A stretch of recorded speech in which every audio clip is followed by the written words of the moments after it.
Rearrangements are possible with unimolecular processes because we have a carbocation intermediate. The rearrangement will occur if the carbocation formed is not tertiary. So the first one we're going to look at is a hydride shift. So in this, it's going to have the first step of this reaction is for this bromine to leave. That will leave us with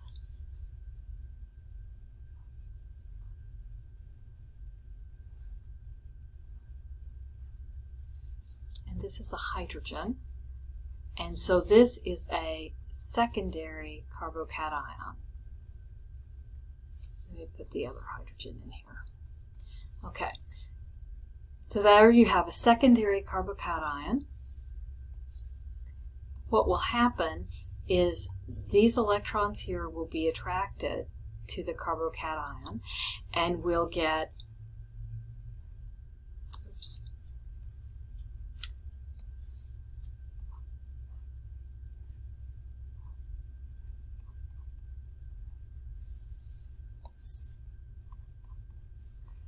carbocation will be moved down to this atom, and it's now tertiary and much happier.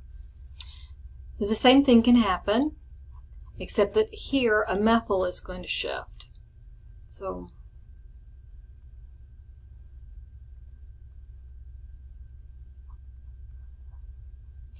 and since this is a hydrogen, that's a secondary. The methyl group here will be attracted to this atom right there, and we'll get, I guess I'll try and stay consistent on my colors.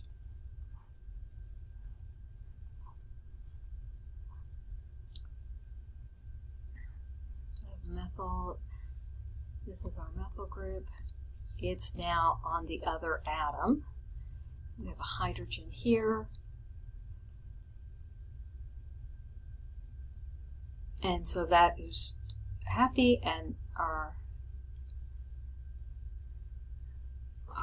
carbocation has shifted to a tertiary position. Okay. The effect of solvent on ionization rates. Polar protic solvents such as water, ethanol is another one, methanol is another one. Anything that it's going to have to be a solvent that can hydrogen bond will support the production of a carbocation required. So then let's look at the effect of the substrate. The substrate will need to be, generally speaking, a tertiary carbocation. Also acceptable are benzylic carbocations, and that's because we get the resonance structures here where the this can be a double bond and the charge moves all around the ring. That's very stabilizing. An allylic carbocation is also stabilizing because the charge is shared by both carbons. Reactivity toward SN1 reactions. We find that our fluorine is the least reactive. Chlorine is a little better, bromine is better, and the most reactive is the iodine. You will not find a carbocation that looks like this. You cannot have a carbocation where you've got sp2 hybridization.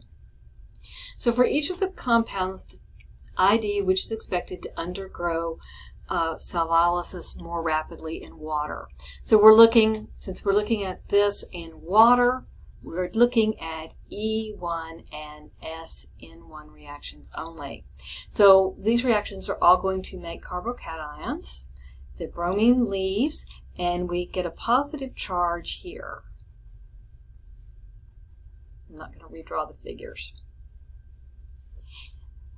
This is benzylic to this ring, and so we get resonance structures can be formed. So this one is the more rapid. Here we have a bromine, and it's going to go home, and we'll end up with a carbocation there, or here. If we have a carbocation on the second one, we'll have a resonance structure formed like this, and so this one is much more likely to react. Whatever you can see of it, it's kind of gone now.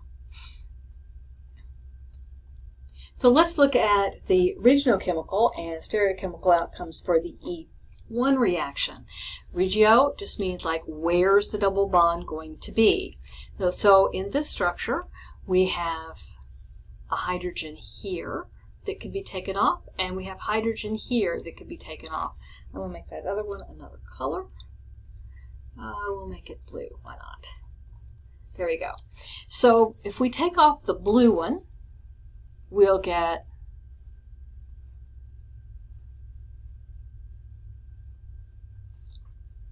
in the trans position. We'll also get, because there are actually two at that blue position, let me get the right number. 1, 2, 3, 4, 5. 1, 2, 3, 4, 5. That. A trans and a cis. In addition, we will get the orange one. If we take the orange one, we'll get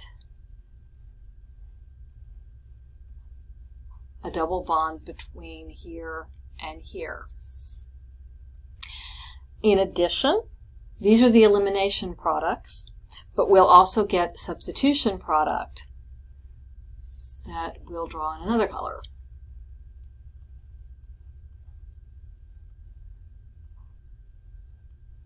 And we're adding water, so we'll end up with an alcohol. So this is our substitution. This is our Hoffman, and these are our Zephyr. Okay, stereochemistry for SN1 reactions. You're going to like this, maybe. I think you're going to like it. Because we go through this carbocation intermediate, the molecule can be attacked from either side. So you'll get an inversion of configuration and a retention of configuration. So you'll get, if it's a stereoscopic center, then you'll get both forms. So let's see what we can draw. Draw all the expected products for each of the following reactions. So we're heating with a polar solvent. We can expect this to be to get an E1 and an SN1 reaction. So we get 1, 2, 3, 4. We'll do the SN1 first. There's our substitution reaction. Then we'll also get a double bond between this one and this one. And then we could also get double bond here. And we can't get the cis and trans because these two are the same. This one is the same as this one. These are both methyl groups. And so we don't get cis and trans. Okay, if we do this one, and I do hate drawing 5-sided figures. I'm really bad at it. So we get we can get a substitution, which gives us a nice hydroxy, or we can get two different elimination reactions.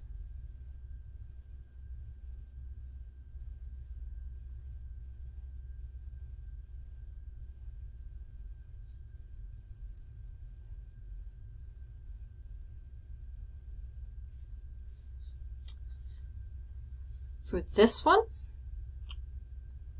we could get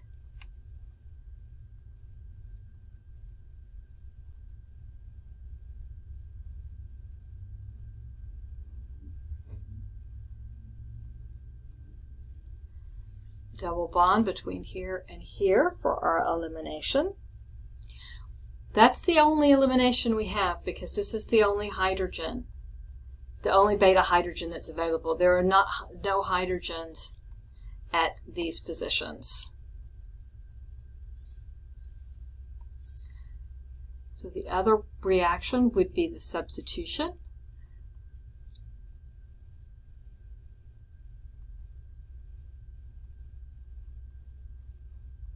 Where we just substitute the bromine for a methoxy group.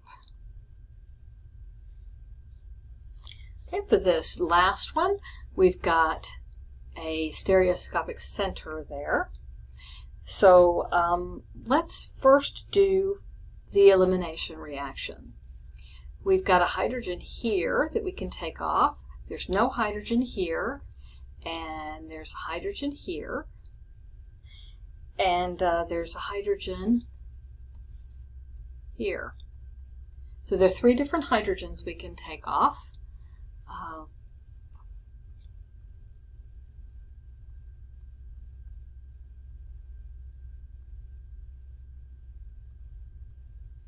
That's the first one.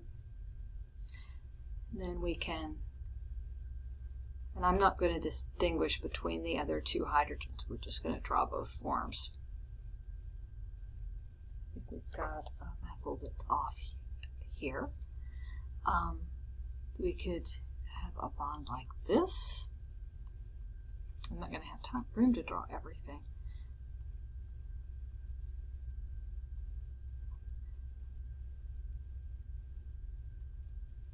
Okay, we have the cis and the trans because we've got the two hydrogens there. Now we've drawn all the elimination, but we have not drawn the SN1 reaction. So let's move this, if we can move this down and make ourselves some more space. There we go. So for our SN1 reactions,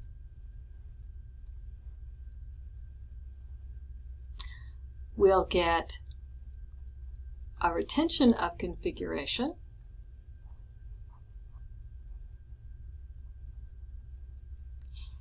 but we'll also get an inversion of configuration. So both enantiomers will be formed.